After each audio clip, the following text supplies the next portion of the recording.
आकाशवाणी भोपाल से प्रस्तुत हैं प्रादेशिक समाचार।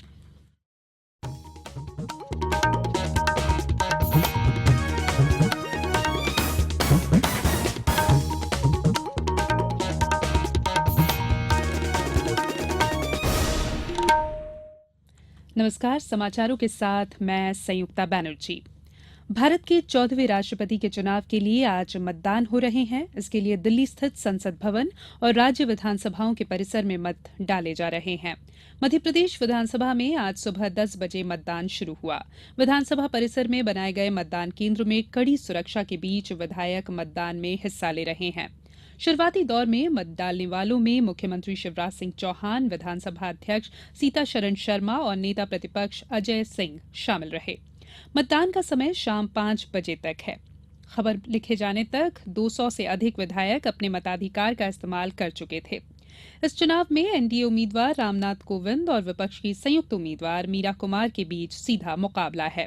मुख्यमंत्री शिवराज सिंह चौहान ने मीडिया से अनौपचारिक चर्चा में कहा कि चुनाव नतीजों को लेकर कोई संदेह नहीं है। वोटों की गिनती 20 जुलाई को होगी। गौरतलब है कि राष्ट्रपति प्रणब मुखर्जी का कार्यकाल 24 जुलाई को समाप्त हो रहा है। राज्य विधानसभा का मानसून सत्र आज से राजधानी भोपाल में शुरू हुआ। आज पहले दिन सदन की कार्यवाही शुरू होते ही विधानसभा अध्यक्ष सीताशरण शर्मा ने केंद्रीय मंत्री अनिल माधव दवे, विधायक प्रेम सिंह, पूर्व केंद्रीय मंत्री डॉक्टर दासारी राव सहित 3 अन्य दिवंगत नेताओं के निधन का उल्लेख किया। मुख्यमंत्री शिवराज सिंह चौहान ने कहा कि स्वर्गीय अनिल माधव दवे कुशल संगठक, मौलिक चिंतक और बहुत अच्छे रणनीतिकार थे। नेता प्रतिपक्ष अजय सिंह ने कहा कि स्वर्गीय प्रेम सिंह को चित्रकूट क्षेत्र में संत कहा जाता था। दिवंगतों को विधानसभा उपाध्यक्ष राजेंद्र सिंह, कृषि मंत्री गौरीशंकर बिसेन और बहुजन समाज पार्टी के नेता सत्यप्रकाश सखवार ने श्रद्धासुमन अर्पित किए।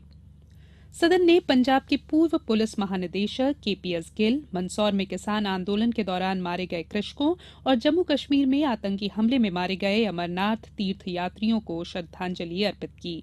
दिवंगतों के सम्मान में 2 मिनट का मौन रखा गया, जिसके बाद सदन की कार्यवाही कल सुबह तक के लिए स्थगित कर दी गई। हमारे संवाददाता ने बताया है कि 12 दिवसीय मानसून सत्र के दौरान सदन की कुल 10 बैठकें होंगी। इस दौरान राज्य सरकार कई महत्वपूर्ण विधेयक लाएगी। वहीं मौजूदा वित्त वर्ष के लिए राज्य सरकार का पहला अनुपूरक बजट भी पेश किया जाएगा। विपक्ष किसान आंदोलन के दौरान मंदसौर में पुलिस फायरिंग में किसानों की मौतों और जनसंपर्क मंत्री नरोत्तम मिश्रा के इस्तीफे के मुद्दे पर सरकार को घेरने की तैयारी में है। केंद्र सरकार ने वस्तु एवं सेवा कर जीएसटी की दरें मालूम करने के लिए जीएसटी रेट फाइंडर ऐप बनाया है। ये ऐप जीएसटी के तहत लगने वाले सभी करों की फौरन गणना करता है। Central board of excise and customs ने ये ऐप विकसित किया है। इस ऐप का फायदा आम जनता, ग्राहक, व्यापारी, छात्रों के साथ ही कोई भी उठा सकता है। ये ऐप एंड्रॉयड प्लेटफॉर्म में उपलब्ध है। प्रदेश के सभी जिलों के ग्रामीण क्षेत्रों में गौवंश को बचाने के लिए गौवंश वन विहार खोले जाएंगे। गौशालाओं का विकास करने के लिए मनरेगा के फंड की भी मदद मिलेगी। आगरमालवा जिले में कामधेनु गौ अभ्यारण्य की सफलता के बाद ये निर्णय प्रदेश के मुख्यमंत्री शिवराज सिंह चौहान के साथ ही मध्यप्रदेश गौ संवर्धन बोर्ड के कार्य परिषद की बैठक में लिया गया। बेसहारा और सड़कों पर छोड़ दिए जाने वाले गोवंश की रक्षा के लिए सीएम के सामने बोर्ड की कार्य परिषद ने सुझाव रखे थे, जिनमें ग्रामीण क्षेत्र में 20 से 100 एकड़ तक की भूमि को सुरक्षित किया जाएगा। ऐसी भूमि चिन्हित की जा रही है जो वन क्षेत्र से लगी हुई है। इस योजना की शुरुआत जबलपुर संभाग के नरसिंहपुर जिले से होगी। नरसिंहपुर में 2 से ज्यादा जगह चिन्हित कर ली गई है। यहां जल्द काम भी शुरू कर दिया जाएगा।